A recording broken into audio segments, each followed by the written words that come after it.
I never imagined things would turn out the way they did. After my wife cheated, life took a dark turn. She ended up in the hospital with a sexually transmitted disease from the man she had an affair with. Funny how life can wreck your plans. These days, I do not even bother making any. Back before the divorce, I used to plan everything. I mean everything. At work, I had emergency protocols for every possible situation. I had backup plans for my backup plans. That was just how I operated. But now, I kind of just take things as they come. So today, out of nowhere, I get a phone call. It was my daughter, Emily. She asked me to come see her mom, my ex-wife. I had not laid eyes on Laura in over a year, and honestly, I had no desire to. But Emily was pretty insistent, and I have a hard time telling her no. So, I got in my car and headed back toward the city. The traffic on the freeway was brutal. Took me almost an hour just to reach the hospital. Emily had already taken Laura there. I found parking, hoping I would not have to stay long. At the front desk, I asked about her and was told she had been admitted 2 days ago. A nurse offered to take me to her room, saying she was still asleep. What happened to her? I asked as we walked. Your wife. Ex-wife, I cut in with a slight grin. Very ex. The nurse gave me a small smile, then her expression turned serious. Just then, I heard my daughter's voice behind me. Dad? Seriously? You're flirting with the nurse while mom's lying in a hospital bed. Of course not, Emily, I said. If I was really flirting, I would have at least asked for her name. The nurse chuckled. Chloe. Well, Chloe, that name suits you, I said, just as Emily rolled her eyes and nudged me toward the room. That little moment of lightness disappeared quick as we stepped in. The room had 4 hospital beds, and the whole place felt heavy. Dreary. Probably one of the most depressing spaces I had ever stepped into. Pretty awful, huh? Emily said, looking around. I just gave a shrug. She's in here because she does not have health insurance, Emily explained. Tyler can't put her on our plan. The only person who still could is, she stopped. Emily, sweetheart, you know I love you more than anyone in this world. But you have to understand, your mom and I are divorced. That is not just a word. It means something. I know what the judge said, but that does not mean I agree with everything he decided, she said quietly as we both stood by the bed, watching Laura sleep. She never wanted the divorce, you know, Emily added, her voice barely above a whisper. She still loves you. People in hell want cold water, I replied, bitterness creeping into my voice. But they are stuck where they are because of what they did. Your mom made her choices while we were married, and that is why we are not together. I know what she did, Emily said. I was there for a lot of it. But I can't help thinking you two still belong together. She's falling apart, Dad. She loves you so much. Some folks just do not age well, I said, not really hiding how cold I felt about it. Maybe she should take better care of herself. She needs a husband, Emily snapped. She needs someone who actually cares. That is why she's wasting away. You woke me up for this? I said, half laughing but not amused. Who's her husband, huh? Do you even have any compassion left in you? She shot back. You think I don't know compassion? I snapped. I stuck it out with her for years, even after I found out. I tried to forgive, to fix things. She could not let it go. She loved both of you, Emily said. Some women just feel that way. And some men are okay with that. I'm not one of them, I said. So, tell me, why am I here? I've been here since she came in, Emily said. I needed a break to go home, shower, change clothes, and check in with my husband. Tyler sat with her yesterday, but he cannot stand her anymore. Not after everything. Well, maybe they are a match made in heaven, I muttered. 2 broken people trying to hold on to whatever's left. You really do not care, do you? Emily said. Sometimes, I said, I can't even find my heart anymore. She tore it clean out. Didn't you already get your revenge? She asked. You crushed her spirit. What more do you want? I did not get revenge, I said flatly. I just walked away. That's not like you, Dad. I still do not understand, she said. These past 2 years since the divorce, so much of it doesn't add up. Like what? I asked. We split everything except the house. It just didn't make sense. Mom did not want anything. She only wanted you. And it seemed like you guys should have had a lot more money than what was on paper. Her lawyer went through all our finances, I said with a shrug. Then how come you're driving a fully customized Mustang that my husband swears cost over $50,000, she asked, while Mom can't even afford a car? Maybe I've got better credit, I replied with a little smirk. Anyway, I'll hang around while she sleeps for a bit. Play some games on my tablet. Give you a break. If she wakes up, I will call you right away. What's actually wrong with her, Dad?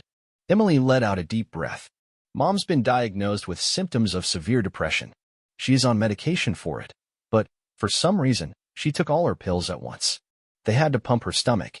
She has not been eating properly, drinks way too much, and she's completely worn out and dehydrated. We do not even know if it was an accident or if she meant to. So, chances are she might not even wake up, huh? I asked with a half smile. Probably not, Emily replied. But Dad, if she does wake up, can you please be kind to her? Just for me. All right, sweetheart, I said, giving her a small nod. She leaned in, kissed me on the cheek, and walked out, leaving me alone in that dull hospital room. I pulled up a chair next to Laura's bed and got out my tablet, planning to pick up where I left off in a book I had been reading. But I could not stay focused. My mind started drifting back to when all this mess began, 2 years ago. Funny how we do crazy things out of love for our kids.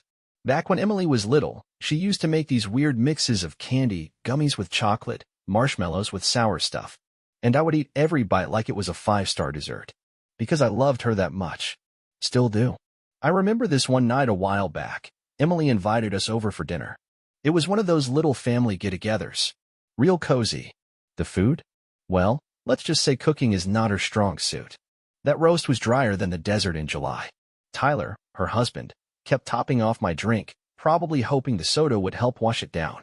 Lucky for me, I do not drink alcohol much, otherwise, I would have left that place half-drunk. Despite the dry meat, the night was good. I spent time with Emily's little boy, Mark, named after me. That kid could do no wrong in my eyes. Sweetest little guy you'd ever meet. The highlight of the evening was when Emily and Tyler shared some big news. They were expecting again. Tyler, what are you doing to my daughter? I joked. We started tossing around baby names like people do. Everyone liked the name Elizabeth if it turned out to be a girl, Tyler's mom's name. I threw in Peter for a boy, after Tyler's dad, and he seemed to like that idea too. Then came the moment that changed the whole night. You already have a grandson named after you, Laura said suddenly. Let someone else have a turn picking this time. What do you have in mind? I asked, just teasing her. Let me guess. Laura for a girl, Eric for a boy? Well, actually, I was thinking about Nathan, she said, kind of casually. We could call him Nathan. Nathan Cole. Sounds nice, doesn't it? That name hit me like a punch in the chest. Everything in the room shifted. Emily looked at me, her expression uncertain. I don't know how I feel about that, she said slowly. I kind of like Dad's idea more. What about you, Tyler? Tyler had not looked up at me yet. He was still smiling, caught up in the thought of honoring his own father with the baby's name. He just nodded in agreement. Then Laura reached out for my hand, like nothing had happened. But I yanked my hand back without thinking. Hard. Emily did not even catch it. She was still focused on the conversation. What do you think, Dad? She asked. I looked at her, and my voice turned cold. I think naming him that would be a huge mistake. As big as the one your mother just made. Ever seen one of those scenes in a movie where everyone's having a good time, dancing, laughing, eating, and then someone says something so wrong that everything just stops cold? Like the music screeches to a halt and every head in the room turns in slow motion? Yeah, that was this moment. No one said a word. The silence was so heavy it could choke you. Then, Tyler tried to ease the tension. Well, I really need to hit the hay. Got an early meeting tomorrow. Thanks for the evening. Love you, Emily, I said, standing up. Then I walked toward the door, needing to get out of there. Air felt thin. Dad, what is wrong with you? Emily called after me. Aren't you forgetting something? I turned back toward her. Come give your old man a hug, sweetheart, I said. I gotta get out of here. I can't breathe. I was talking about Mom, she said with a look. I thought you didn't drink, but Tyler's been topping off your glass all night. It was Pepsi, sweetheart, I told her. Though right now, something stronger sounds pretty tempting. Then Laura came toward me. Mark, what's wrong with you? She asked, reaching for me again. This time, I pulled back so sharply everyone noticed. We'll talk about this at home, okay? She said softly. There is no we, Laura, I snapped. I'm going to my house. I do not know where you're going, but it sure as hell isn't with me. Wait, hold on a second, Dad, Emily said. You're this upset because Mom didn't like your name suggestion? Then Laura's eyes went wide. That is when she realized I knew. No, honey, I said. I'm not angry. I'm not even upset. I've just finally woken up. Sometimes, The people who are supposed to love you end up hurting you the most.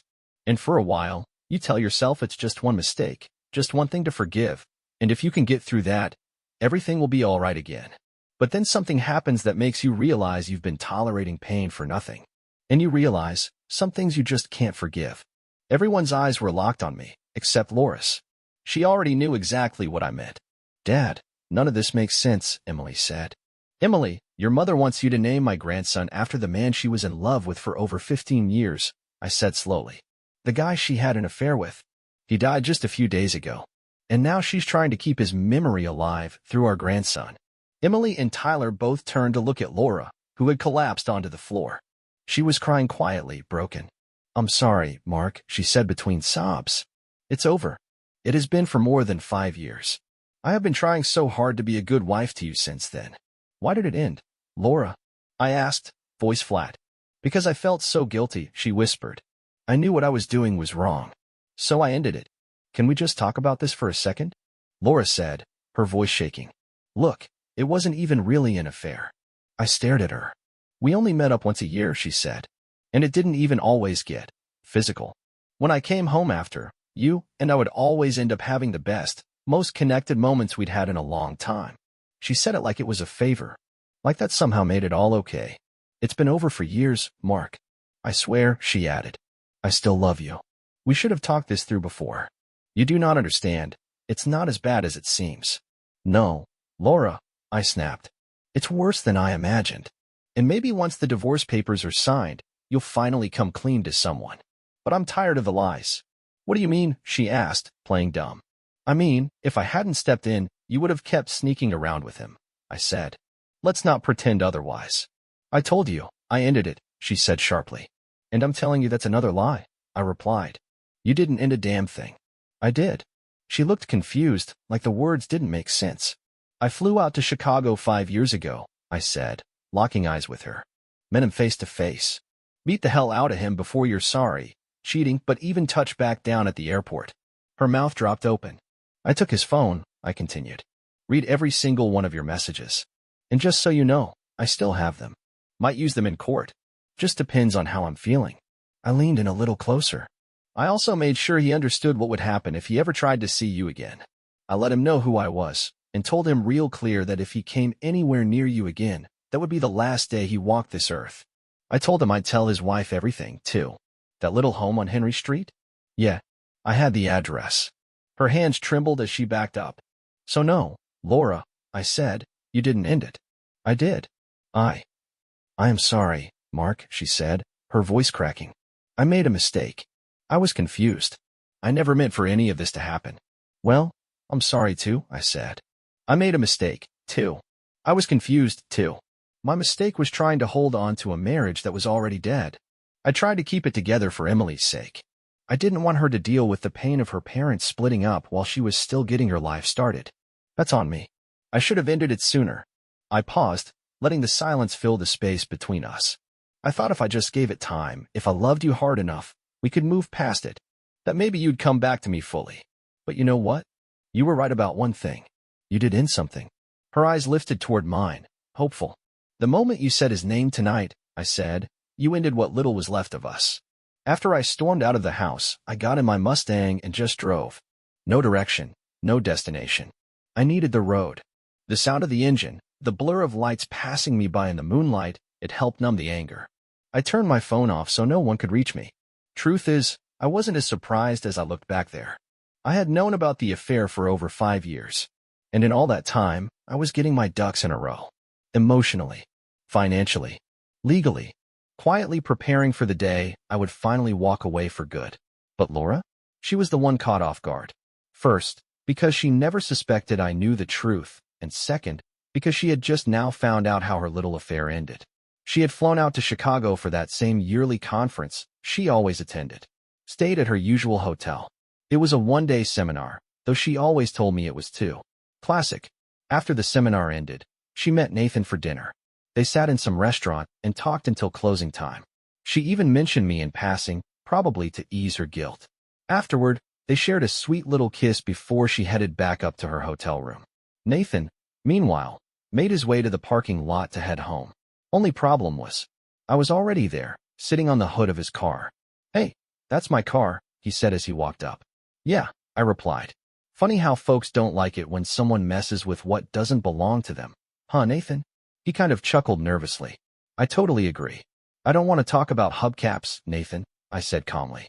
"Let's talk about Claire. Your wife. You know, the one sitting at home right now on Henry Street waiting for her loving husband to come back from this business trip." He froze. Face went pale. "I probably shouldn't drop by tonight. Might be too late," I said. "Tomorrow's probably better." "I'm calling the police," he said, trying to sound tough. I pulled out my phone and held it out to him. "Go ahead," I said. "Dial away. But let's be clear, whether you call or not, the truth's coming out. Your wife's gonna know. Everyone's gonna know that you've been sneaking around with my wife while your loyal little lady sits at home waiting for you." Nathan looked like he had just seen a ghost. "I'm not the kind of man who shares, Nathan," I told him. "You're mistaken," he said quickly.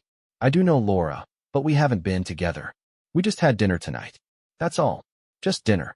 We lost track of time talking about the conference. That's it." "Oh, okay," I said. "You had me worried there."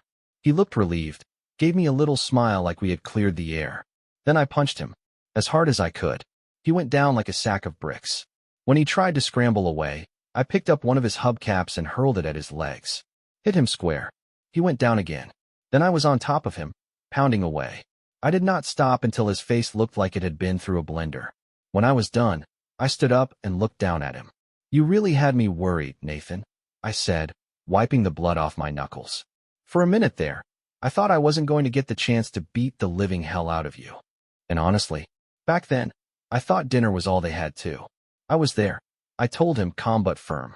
"What about last year? Or the one before that? How long were you sneaking around with her? 15 years? Maybe 20. He tried to speak, his busted lip trembling. "It's over," he croaked. "I know it is," I said coldly. "And let's make something real clear here. If you so much as speak her name again, I won't just end your marriage. I'll end you." He nodded fast, eyes full of fear. "Don't visit her. Don't call her. Don't write her a damn thing," I warned. "There won't be another warning." "I got it," he said, barely audible. I leaned in close. "Next time we talk, Nathan, it won't be this friendly." And that was that. Whatever point I meant to make, it stuck.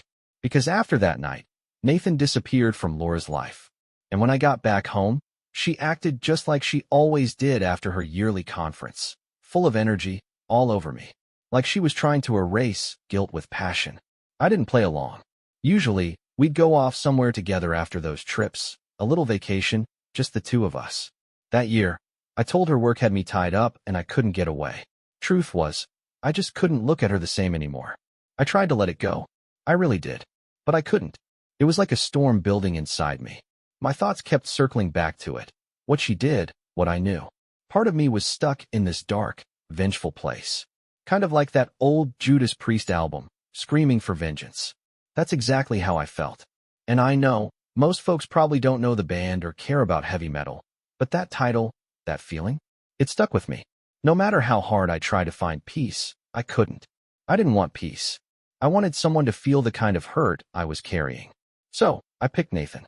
Through some of my business ties, I made sure he got fired. I never told him it was me. Didn't need to. It was enough that I knew. And I won't lie, it felt good. Not just satisfying. It felt right. Like doing something nice for Laura used to feel, back before everything went to hell. I spent the next 5 years quietly wrecking Nathan's life, piece by piece. At the same time, I knew divorce was coming. I just didn't know when. I hadn't filed because, deep down, part of me still loved Laura. I wanted to believe her when she said it was over. I wanted to believe that maybe we could fix what was broken. But I wasn't naive anymore. Like I did at work, I prepared for every possible outcome. I lied to Laura about money. Told her we were under a salary freeze when, in reality, I got a raise. Then, a few months later, I finally got the promotion I'd been working toward for over a decade. My pay nearly doubled. I didn't say a word. Instead, I started moving most of my new income into accounts she didn't know about. 2 years later, another promotion, another raise. Again, I kept her in the dark. All this secrecy? It was for one reason. If we got divorced, she'd have no clue what I was actually earning. As far as she knew, I was still making $40,000 a year, and that's what the courts would see. I had learned from others. My boss had gotten absolutely wrecked in his divorce. So when he saw what I was doing, he understood. He even helped. On paper, I was just a mid-level manager. But no one outside our company ever questioned why other managers came to me for decisions. It was just how the place operated. 3/4 of my real salary was rerouted through another business that looked like one of our regular vendors. I wasn't listed as an officer or owner. The guys who were on paper were just a few of my old fishing buddies. In exchange for using their names, I took them out on the lake a couple of times a year. They were listed as volunteers, so there weren't any salary or tax issues on their end either. That company funneled the money straight into my offshore account. Totally clean, totally untraceable. I only dipped into that account twice. The first time was when Emily and Tyler got married. I paid a hefty down payment on their house. Didn't buy it outright, but I made sure their monthly mortgage was next to nothing. Less than $100. I wanted them to start their life without financial stress. The second time was to get them a second car. With both of them working and in different parts of the city, it just made sense. I never wanted Emily to feel stuck because of me or what her mom did. Even when I gave those gifts, I made sure it worked in my favor. The money for the house? Supposedly pulled from my retirement account. That way, in the event of a divorce, there'd be almost nothing left for Laura to take. The car? That one was easy. I claimed it came from a loan. That reduced my disposable income even more, meaning she'd get even less in the settlement. It was a long game. Cold. Calculated. But I wasn't playing checkers anymore. I was playing chess. Meanwhile, Nathan? Poor guy worked in manufacturing, doing inspections on castings. And lucky me, my company owned several manufacturing outfits across the country. All I had to do was make a few calls. I had a private investigator buddy up in Chicago. Every time Nathan landed a new job, my guy would let me know. Then I'd talk to one of our account managers. If we did business with the company Nathan worked for, someone from my network would conveniently have lunch with someone from their network. And just like that, Nathan was out of work again. Every time. If Nathan managed to land a job somewhere we didn't already do business, I made sure we got in. And once we had a foot in the door, Nathan was out. Simple as that. I even kept a spreadsheet. Yep, a whole file on my computer just to track his downward spiral. Some of his bad luck wasn't even my doing, but a lot of it was. And over time, Nathan's name became so toxic in the manufacturing world, folks wouldn't even consider him for interviews anymore. By the time he passed away, he wasn't working in factories anymore. He was pulling weeds, pushing mowers, doing temp labor. Honest work, sure, but a far cry from where he started. The man had fallen hard. His personal life didn't escape the damage either. His wife ended up going back to work, trying to help keep their family afloat. I never messed with her, though. I had no beef with her. Far as I was concerned, she was just collateral damage in a story she never asked to be part of. I even tried to help his kids, especially his daughter. I pulled some strings and made sure she got into law school. I created a scholarship from a made-up foundation just for her and made sure the full tuition was deposited into an account she could access. She never once figured out where the money came from. She was a bright kid, top grades, strong work ethic. I even arranged for her to get a few surprise bonuses now and then. A mysterious benefactor, the letters said. The scholarship ended the year she graduated, right on schedule. As for Nathan, the weight of failing his family crushed him. He was a proud man. He wanted to stand on his own 2 feet and provide for those he loved. Watching himself fall short, knowing he couldn't contribute like he used to, that broke him. He started drinking, slowly at first, then more heavily. To his credit, he was never violent. Never raised a hand to his wife or daughter. But he faded. Became a shell of the man he used to be. And me? I wasn't the same either. I used to be laid back. Honest. The kind of guy who never hid anything from anyone.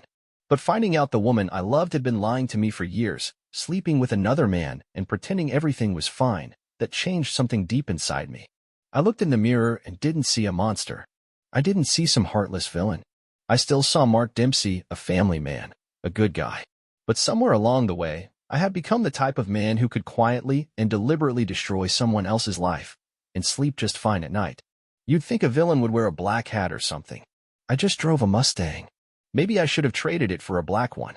But even as I questioned who I had become, I kept going. I couldn't stop. My broken heart didn't want healing. It wanted revenge. Forgiveness felt like weakness. Vengeance? That gave me strength. Even as I watched Nathan fall apart, I kept one eye on Laura. The truth is, I never trusted her again. That's one of the worst things about betrayal. It doesn't just break your heart, it poisons your faith in people. I used to believe in love, loyalty forever. But after what she did, I didn't know if I could ever believe in anything that deeply again. So for 5 years, while I slowly dismantled Nathan's life, I prepared for the day I'd finally leave Laura. Most men only get a few days, or if they're lucky, a few weeks, to protect their assets before a divorce. I had 5 years. Originally, I was going to wait longer. Laura was still hanging on to her looks when I started planning. I figured I'd wait until she had aged a bit more. But Nathan? Well, he didn't last as long as I thought he would. He fell apart faster than expected. Over those 5 years, I tucked away every dollar I could.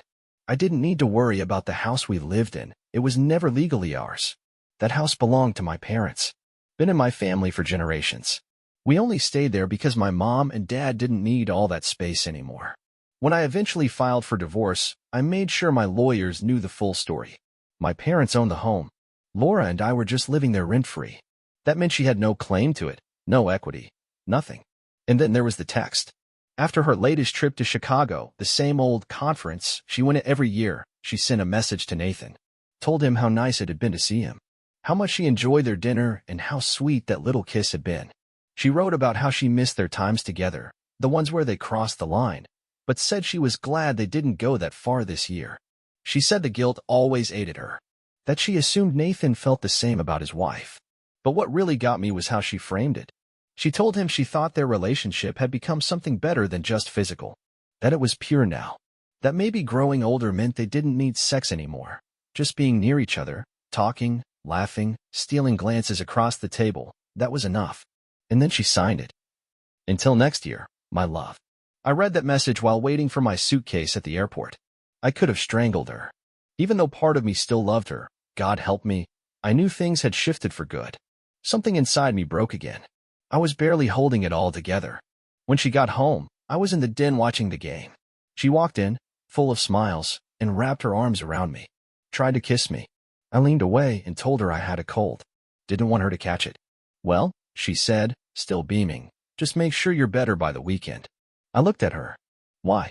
What's happening this weekend? She giggled. You and I are going on our post-conference trip, remember? We always do. Yeah, we always did.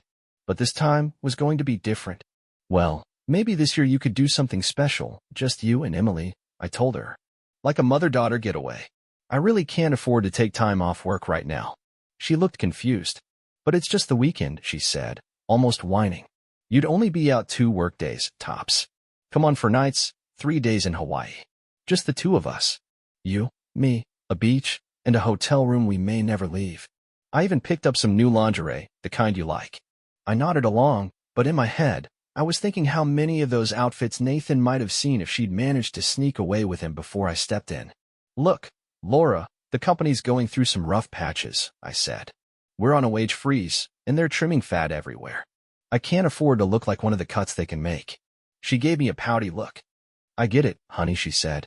I'll call Emily then, but don't think you're off the hook tonight.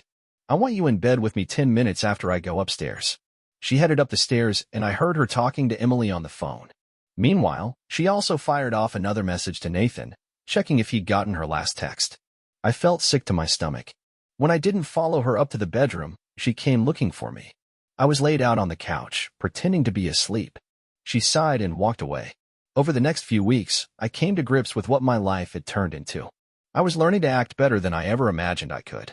We still had sex, same as we always did. Maybe even more. But the emotion? That was gone. I stopped caring if she enjoyed it. I didn't worry about her needs. She was just a body to me now, not my wife. Just a woman I slept with. Our intimacy turned raw, rougher, strangely more exciting. Laura had always been on the vanilla side, but when she was in her post-conference guilt mode, trying to prove she was mine, she rarely said no to anything. So I leaned into that. For the first time in our marriage, I started pushing boundaries. And before she could protest or tell me that she wasn't that kind of woman, she proved she was. Then came the next year.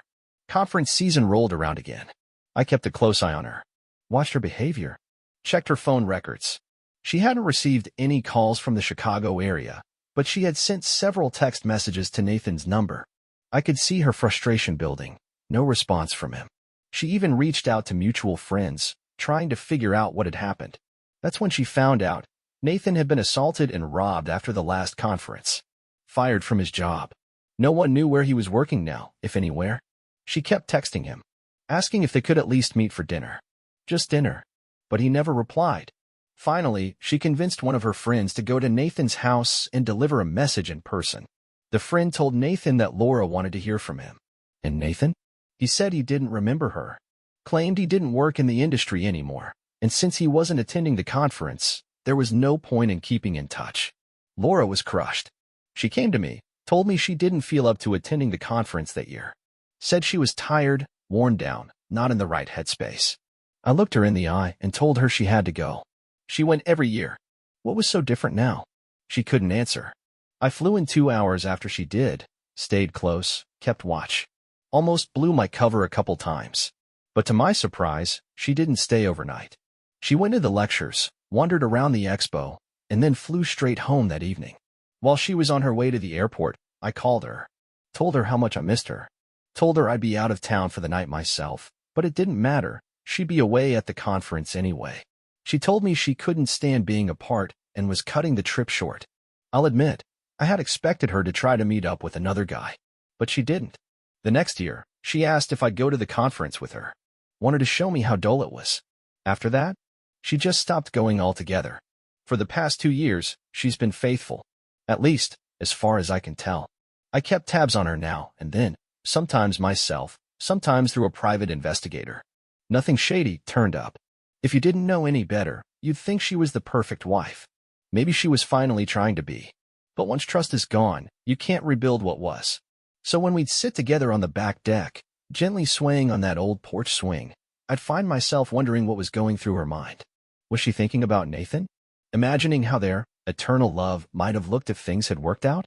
When she'd wake me up on a slow Sunday morning with a smile and a certain kind of attention under the sheets, I couldn't help but wonder if, in her mind, she was doing it to him. That's the thing. She could do everything right.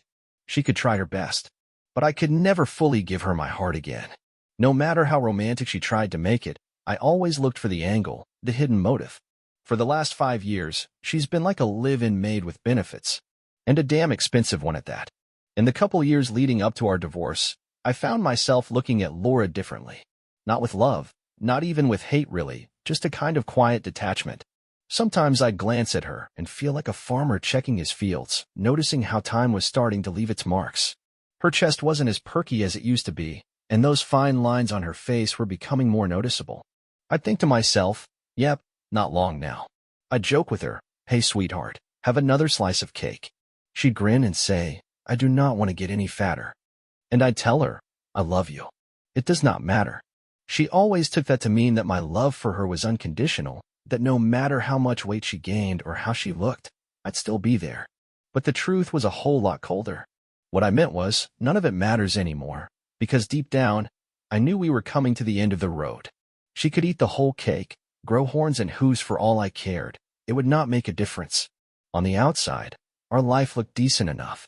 We had friends we hung out with. We spent time with our daughter and her husband. Things looked normal. Seemed good. And for a while, I actually let myself believe that Laura had either forgotten her affair or figured she got away clean. 5 years had passed since I found out. That is a long time. If nobody said anything by now, maybe it didn't matter anymore, right? Well, a few days before that dinner, the one that really changed everything, I got a call from an old private investigator buddy of mine back in Chicago. He had some news. Nathan had been fired. Again. This time he had been working at a fast food joint. Not even inside, though. Because of his drinking, the manager did not want him near the customers. So he got stuck with the outdoor stuff, cutting grass, shoveling snow. Landscaping, if you can call it that. And when there was nothing else to do, they made him wear this ridiculous clown costume, just like the restaurant mascot, and stand out on the sidewalk spinning a sign to lure people in. He had fallen a long way over 5 years. Nathan was now pushing 50, a man with a college degree working for minimum wage, dressed like a clown selling hamburgers. The only folks working with him were teenagers, high school kids. Only the manager was older than him. The younger crew used Nathan as a kind of cautionary tale. I remember one story in particular. This one teenage boy was arguing with his mom in the parking lot. She had come to tell him to quit the job and focus on school because his grades were slipping. And the kid just pointed at Nathan and said, "What's the point, Mom? You could spend thousands sending me to college, and I might end up like that guy." He was not wrong either. He said, "At least I work inside and make more than minimum wage. I do not even need a degree for that." Nathan had once been a proud man, back when he was on top of the world. Hearing that kid talk like that, right in front of him, crushed what little spirit he had left. That same day, Nathan messed up. He flung his sign in the air, and it hit a customer, knocked her food all over the ground. She started screaming at him, and Nathan just lost it. By the time the police showed up, Nathan was out there in full clown gear, kicking her hamburger down the street like it was a hockey puck, yelling all sorts of names. They fired him on the spot. He took his final paycheck and did what I guess he thought made sense. He bought a bottle of cheap booze and a rope. Nathan went home. Before he started drinking, he looked at his college diploma one last time. It was in manufacturing technology. So in his own dark way, I guess he decided to manufacture something one last time as exit. He climbed up on a chair, slipped the rope around his neck, and started drinking. As he sat there, swaying, he thought about all the things that had gone wrong, his failed career, his daughter who wanted nothing to do with him, his wife who now barely tolerated him. They had not shared a bedroom in years. It wasn't just his job losses that wrecked the marriage, it was how he handled every stumble.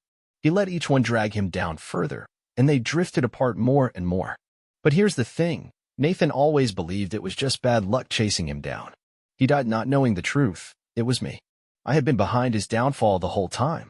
I planned it, step by step. I always figured I would tell him someday, as a final act of revenge. But I never got the chance. Nathan's final thoughts, just before the alcohol pulled the plug on his brain, were about Laura. He never owned up to the affair, not even to himself. Instead, he blamed everything that happened on her. He figured his life went to hell the moment I caught the two of them together and put him in the hospital. That was his rock bottom, and he never climbed out. In his last drunken thoughts, he wished he had never met her. And his last slurred words? Something about revenge. Something like, "When I wake up, I'll figure out how to get back at her." Only he never did wake up. Nathan's wife was the one who found him. She came home, and there he was, lifeless, swinging from that rope like all the pain had finally won. Thing is, she did not even cry. Not a single tear. She stood there, quiet, and later she told someone it felt like a relief. Like maybe, in some strange way, she was glad it was over for him. Because truth be told, Nathan had been carrying a heavy burden for years, and now, at least, he did not have to suffer anymore. That kind of pain, it changes a man. Breaks him. One of Laura's old co-workers, someone who used to know both her and Nathan, reached out through email to let her know what happened.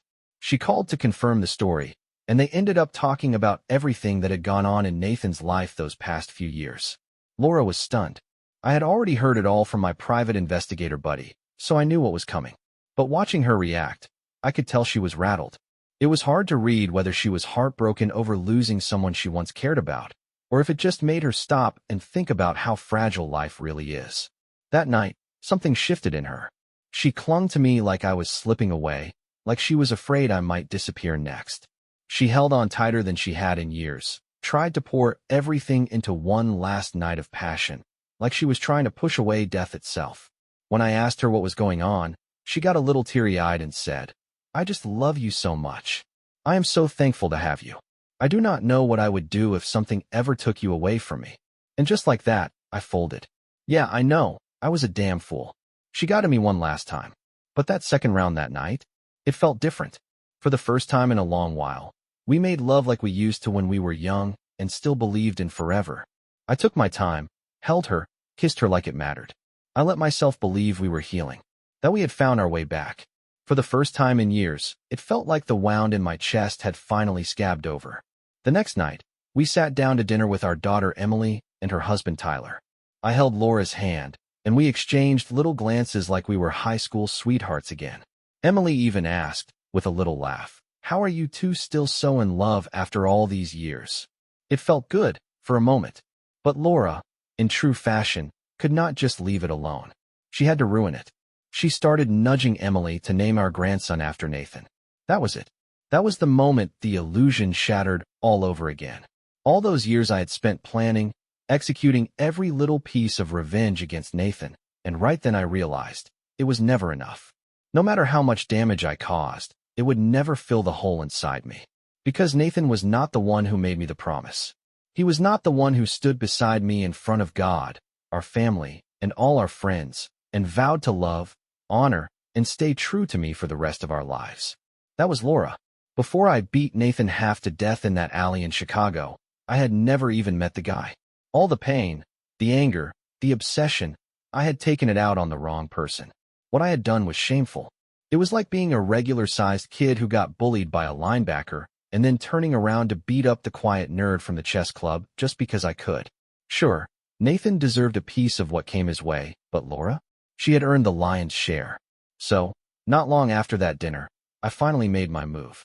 I packed up all of Laura's clothes, her personal stuff, everything that was hers, and left it waiting for her at the door. When she called that night, I barely spoke. I just told her that Saturday would be a good day for her to come by and grab whatever furniture or appliances she felt she deserved. I told her to bring Emily and Tyler with her. That way, someone I trusted could vouch for what she took. I said I would be out all day, and once she was done, she could call, and I'd come home. But of course, things did not go as planned. When I pulled into the driveway that evening, there she was, still in the house, and Emily was with her. They both asked me to sit down. Laura looked me dead in the eye and said, "Mark, I love you. With all my heart, I love you. I never wanted to hurt you. I am so sorry, more sorry than you will ever know." And I looked right back at her and said, "Yeah, I believe you're sorry. You might be the sorriest excuse for a wife I have ever seen." She kept going. "Can we just talk about this? We have been together almost 30 years. We cannot just throw that away over something that happened so long ago." Then she asked the question that had been hanging in the air for years. "Mark, why did you never confront me when you found out? I can't imagine the weight you have been carrying all this time. Now I see why there was always a wall between us. That was the reason, wasn't it?" I just let out a long sigh and nodded. She wiped her eyes and said, "And that night, it was so special. The way you held me, that was the best it had ever been.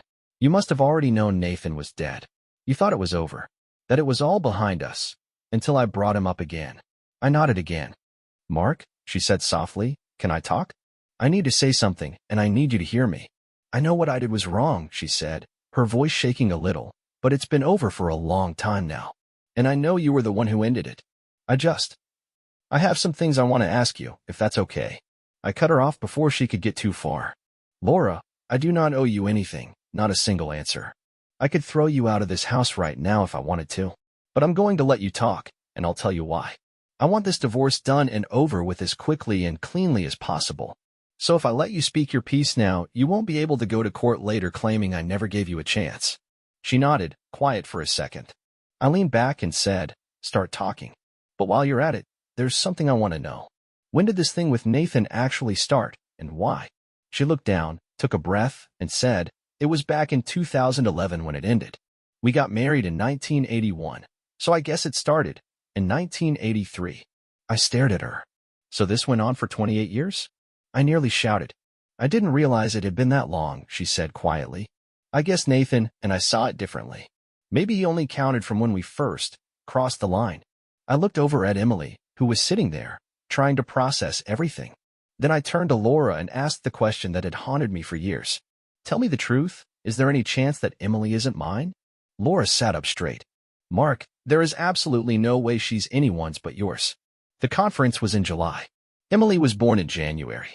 It doesn't add up. It's just not possible." But I couldn't let it go. "Still, the thought crossed your mind, didn't it?" I snapped. "Don't lie to me and pretend it didn't. Don't tell me you never wondered." Emily looked at her mother, and I could see the pain in her eyes. I reached across the table, took Sam's hand, and said, "Sweetheart, you are everything to me. For the last 5 years, you've been the only person I've truly trusted.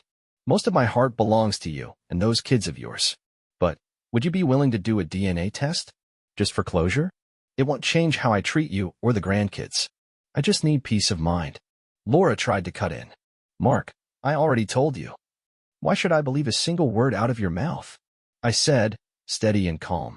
"From the moment we got married, you've been lying to me. And now that it's over, that means the entire marriage was based on lies." "No, Mark, it wasn't like that," she insisted. "I've always loved you. You just don't understand." "Then make me understand," I told her. "This is it. Last chance. After today, anything you want to say is going to have to go through lawyers. Mark, you can't mean that, she said, her voice trembling. I only cheated once. And it was years ago. That's not worth destroying 30 years over. You call it once, I said, but it went on for decades. For the last 5 years, I haven't spoken to or seen Nathan, she said. I know, I said. I also know you tried to contact him 4 years ago, after your last conference together. You sent him texts, tried to find out if he'd be attending again. He never replied. You even asked your friends about him. She blinked, stunned. How do you know all that? I leaned forward. Because he did remember you. He just did not want to answer. He was scared. He knew if he responded, I might finish what I started in Chicago, or worse, tell his wife everything and blow up his life completely. Laura gave a weak smile. So I guess that means it really was over.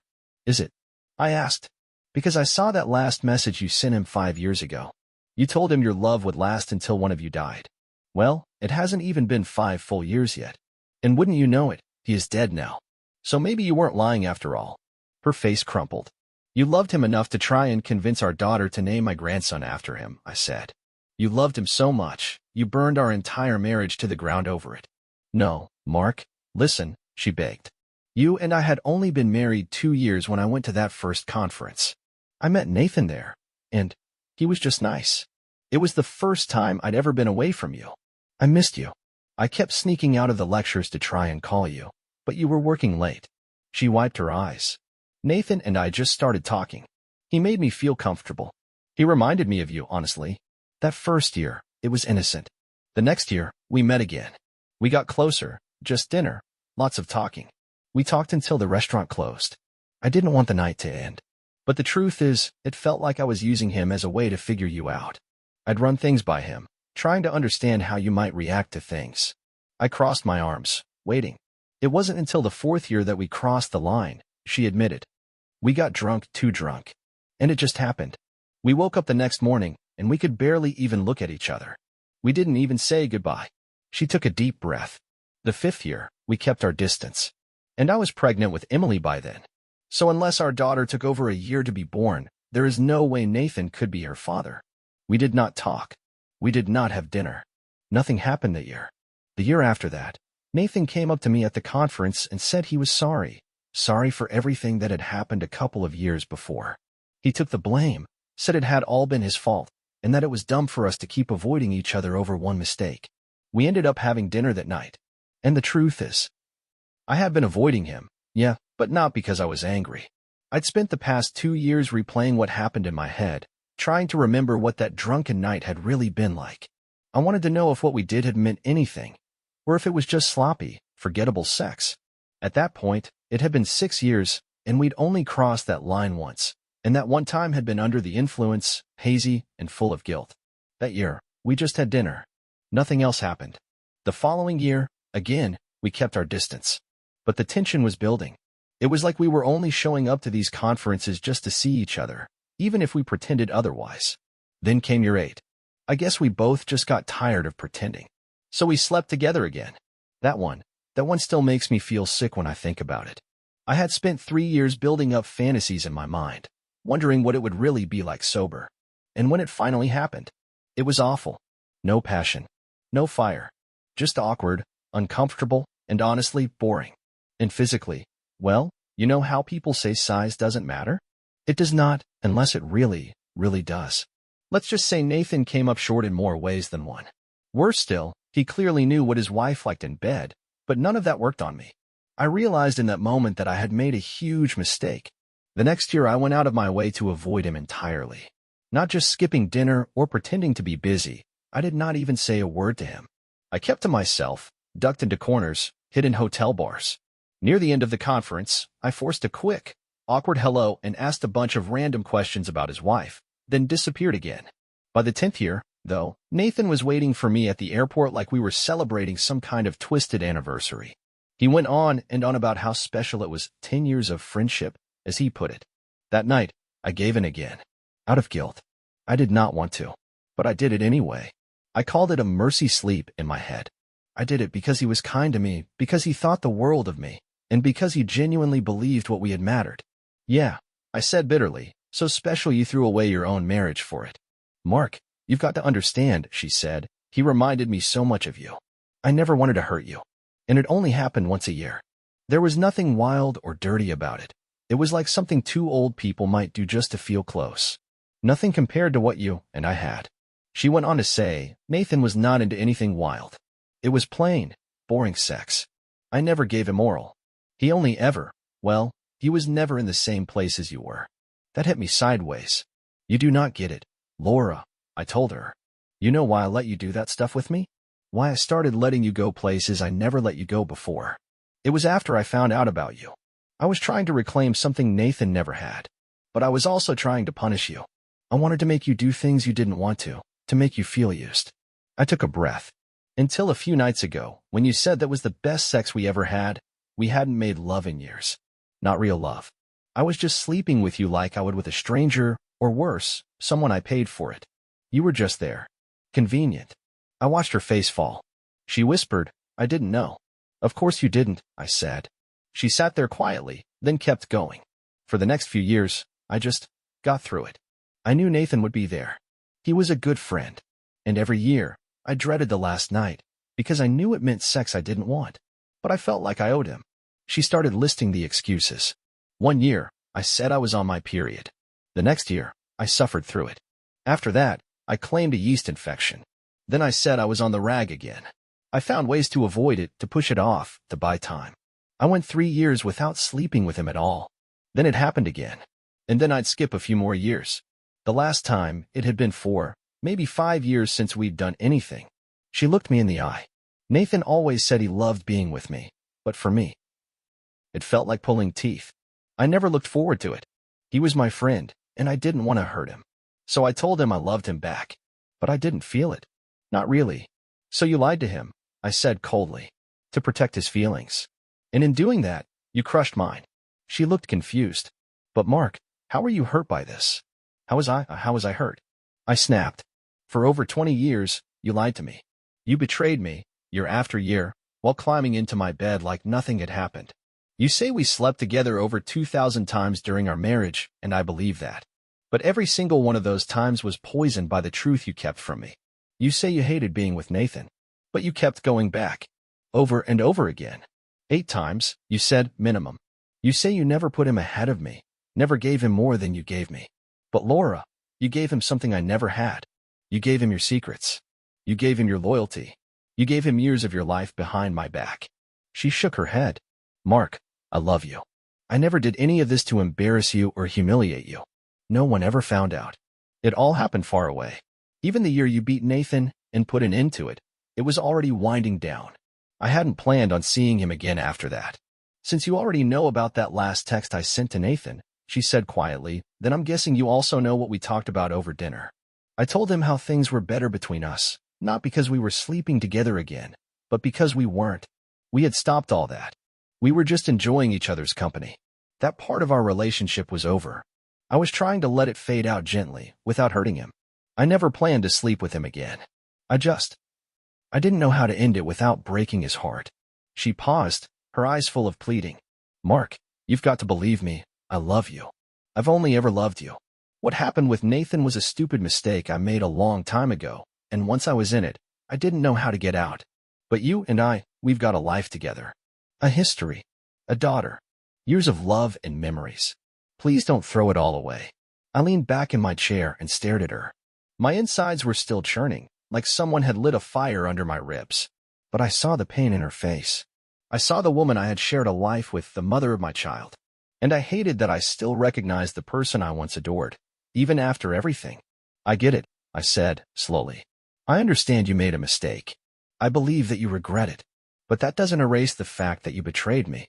You didn't just cheat on me, you betrayed us. Every time you met up with him. Every time you told him you loved him.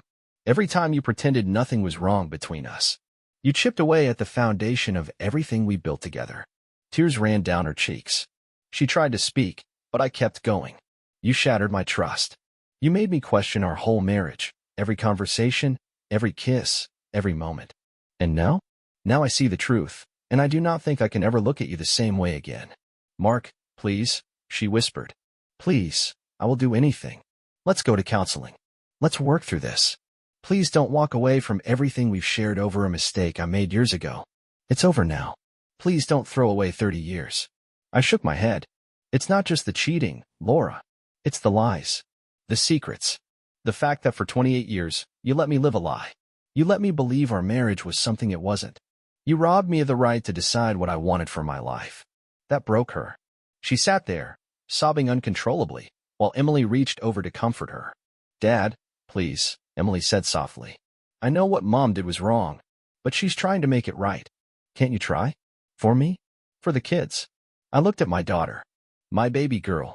The pain in her eyes reflected mine, and it nearly tore me in two. Emily, I said gently, I love you. You and those grandbabies mean the world to me. But this is something I can't just patch over. This has been eating at me for years. I've been pretending for too long. I can't do it anymore. Laura opened her mouth to say something, but I held up my hand. No, that's enough. You've said your piece, and I've made my decision. I'm filing for divorce. You can take whatever you want from the house, but I need you gone by the end of the week. Dad, please, Emily begged. I'm sorry, sweetheart, I said, my voice breaking. But this is something I have to do for me. I can't live like this anymore. Laura collapsed into a chair, her body shaking with sobs. Emily knelt beside her, doing her best to hold her together. And me? I stood up, walked out of the house, and didn't look back. As I drove, it all hit me, the years we'd spent together, the memories we'd made. All of it stained by lies. But I also knew this. Staying would only keep the wound open. I needed to get out, to breathe again, to figure out who I was without her. In the days that followed, I put my life in order. I filed for divorce. I arranged for Laura to move out. Emily called a few times, but I couldn't bring myself to say much. My mind was made up. I had to focus on the future. When Laura finally moved out, it was quiet. She only took what she needed. A few clothes. Some personal things. She left most of what we'd built behind. As she stood at the front door, ready to leave for the last time, she turned and looked at me. Her eyes were red and heavy with sorrow. Mark, she whispered. I'm so sorry. I know, I said. But sorry isn't enough. Goodbye, Laura. And with that, she walked out, and I stood alone in the house that had once been filled with laughter and love. I knew the road ahead wouldn't be easy, but it was mine to walk. I needed to rebuild, to find peace. Over the next few months, I focused on myself. I threw myself into my work, spent time with the friends I drifted from. And, yeah, I even started dating again. Nothing serious. Just learning how to be on my own again. Healing wasn't quick. It wasn't clean. But piece by piece, I started to feel whole again. Laura's betrayal had cut deep, but I wasn't going to let it define the rest of my life. I was stronger than I ever thought I could be. And little by little, I found my way back to happiness. Emily eventually came to terms with the divorce. She still loved her mother, and I respected that. But she also came to understand why I couldn't stay. Through the roughest moments, she and I leaned on each other, and for a while, that brought us closer. In the end, I found peace knowing I'd done what was right for me. I took my life back. The scars from Laura's betrayal would always be there, sure, but they no longer defined who I was. I was finally free to start again. It's been 5 years since the day I walked out of that house and left my old life behind. I've spent those years rebuilding, trying to find a sense of normal. But even with all the healing, the pain still echoed sometimes, especially after the truth about Emily came to light. It happened during a bitter argument over the divorce settlement. Laura, out of pure desperation or spite, I still don't know which, blurted out that Emily wasn't my biological daughter. At first, I didn't believe her. Couldn't. But a DNA test confirmed it. The girl I raised. The daughter I loved more than life itself. She wasn't mine. That truth shattered me all over again. And the hardest part? Emily stood by her mother. Despite everything, she couldn't understand why I was so firm about moving on. When she took Laura's side, it felt like a knife straight to the heart. That was the final straw. It broke me, but I made the decision to remove Emily from my will. It wasn't easy. God, it wasn't easy. But I needed to reclaim the one thing I still had control over, my future. My legacy. We divided our assets evenly. Laura took half our savings and a few personal items. I kept the house, but without a family to fill it, it just felt like an empty shell. So I sold it and moved into a modern apartment downtown. It was a tough adjustment, but I threw myself into work and, slowly, started dating again. And that's when I met Rachel. It was at a business conference. She was sharp, successful, and had a kind of quiet strength I hadn't seen in a long time. Rachel worked in marketing, had built a career of her own, and carried herself with grace. Her story wasn't full of secrets and betrayals, just one heartbreak. Her husband had passed away in a tragic accident years earlier. But instead of letting the pain consume her, she carried on. And something about that drew me in. We started seeing each other. It was easy, natural, and for the first time in what felt like forever, I felt alive again. Rachel helped me forget the weight of the past. She didn't just bring light back into my life, she helped me believe in love again. Meanwhile, Laura's life took a dark turn. After the divorce, she moved into a small apartment and tried to get back on her feet. But the guilt and depression swallowed her whole. She turned to alcohol, and it wasn't long before her health started to decline. She lost her job, ended up on welfare. The woman I once loved, once admired, was now barely a shadow of who she used to be. She tried to reconnect with Emily, but their relationship was strained. Even though Emily tried to be there for her, she couldn't ignore the damage her mother had caused. Laura became more and more isolated. She drank to forget, but all it did was drag her deeper into the hole. I heard from old friends that she'd been hospitalized more than once, alcohol poisoning, depression, the works. It broke my heart in some strange way, but I didn't reach out. I couldn't. Not after everything. Emily did what she could, but she had her own family, her own life. The burden of watching her mother fall apart weighed heavy on her, and the distance between us only grew. I had to let that go. I had to focus on the life I was building. Last year, Rachel and I got married. We kept it small, just a few close friends and family. No big production. Just love. Real love. Honest, simple, and free from the shadows of the past. Rachel has been my rock. She's brought so much peace into my life, and together we built something new. Something good. And for the first time in decades, I'm not haunted by what was. Looking back now, I see that all the pain, the betrayal, the heartbreak, it was part of the journey that led me here. I've learned that forgiveness doesn't always mean reconciliation. Sometimes, it's about letting go so you can finally breathe again. I may never fully forgive Laura. I doubt I'll ever forget what she did. But I'm no longer chained to that old pain.